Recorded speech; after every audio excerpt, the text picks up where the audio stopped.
Okay, welcome back. Video number 2, real ear measurement. Okay, so I kinda cut into it already to what real ear measurement is. Basically, what happens, okay? I'm gonna essentially draw it out.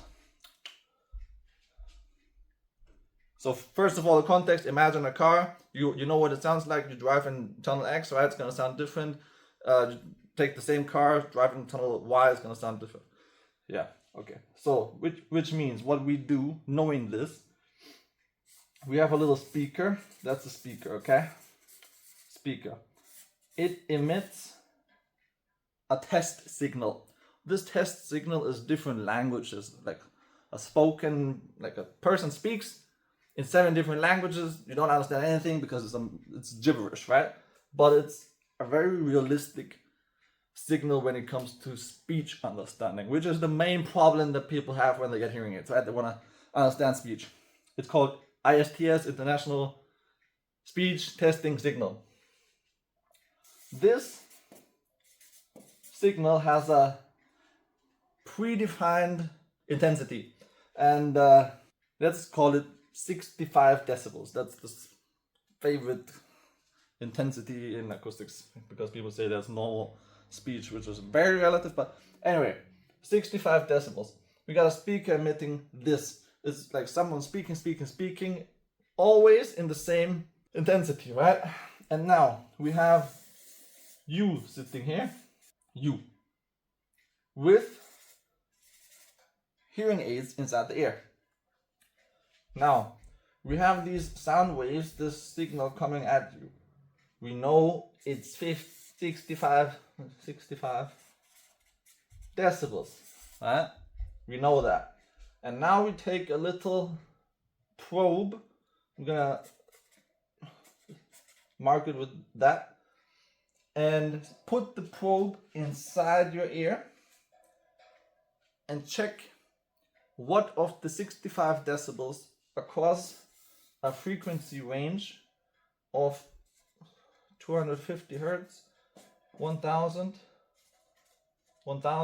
8000, holy shit, 8000, can't read that probably, across a certain frequency range, what reaches the eardrum of the 65 decibels, because it's speech, right? It also has a frequency range.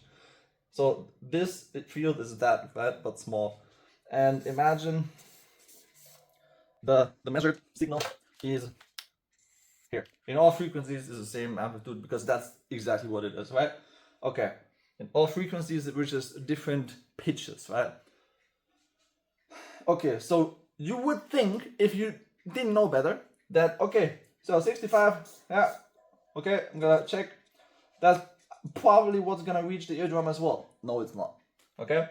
Now, everything has a so-called resonance frequency. Everything. If you take a bottle into your hand and Harley Davidson drives by, the bottle may vibrate. It may actually vibrate more than a table, right? But then, say, I don't know, a jet flies by. Maybe your table vibrates more than the bottle, because everything swings more or less at different frequencies, which is also why some bridges have collapsed, because armies marched in the same frequency across that bridge that the bridge itself had as a resonance frequency. Now, what happens if the sound, which is the same intensity across all frequencies, gets inside a tunnel, eardrum, right? And the eardrum, the ear canal, has its own resonance frequency at around 3000 hertz, 3 kilohertz. What happens is it won't be this, it's gonna be, so here's 65 decibels again. In certain frequencies, here, right here, it won't be 65 decibels. It's gonna be up to 10 to 20 decibels more, okay?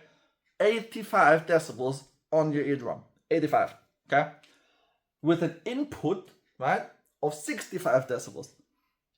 65 decibels is chill, right? That's where we speak. There's nothing damaging about it. 85. Have you ever heard of some statistic where people say, oh man, these young people damaging their ears with their music and headphones and whatnot? It's correct. And usually the decibel information that you read there is what? 85 decibels. Okay? Alright. Now imagine someone hears quite badly. Right? For example, me or anyone that comes to me, right? They probably don't only need 65 decibels, they need 80 decibels to even hear anything. Plus 20 is like what? 100 decibels? Okay. First of all, that can be damaging. Sounds pretty freaking criminal if you ask me. So, point is that if the acoustician, your professional, fits the hearing aid without knowing and measuring where the exact resonance frequency is, because the thing is, when you put in the hearing aid, it will shift from 3000 to something else and you don't know where, then they will do this and they're gonna think, perfect, it's done.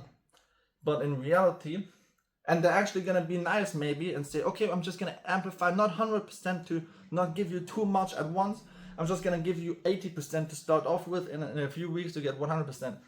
They're gonna put 80%, not knowing that in some frequencies the client is already getting 110% amplification on the ear canal.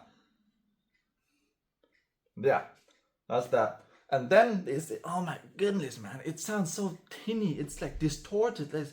Some stuff is so loud, right? It's so freaking weird, and it says freaking Rolls Royce on the device, right? What the heck? And I can't understand my partner anyway. Like, why is this so loud, but I can't understand her? This is annoying, right? This is not Rolls Royce like. Yeah. What do? The acoustician. They're gonna amplify the 80% that they only had to 100%, because that's what you need, right? That's what you need, because we're lacking 20%. They give you 20% more, and you get what, 130% on your ear? It's gonna sound even more shit. Yeah, right? So, we learned this at school. I didn't invent this. So, really measurement.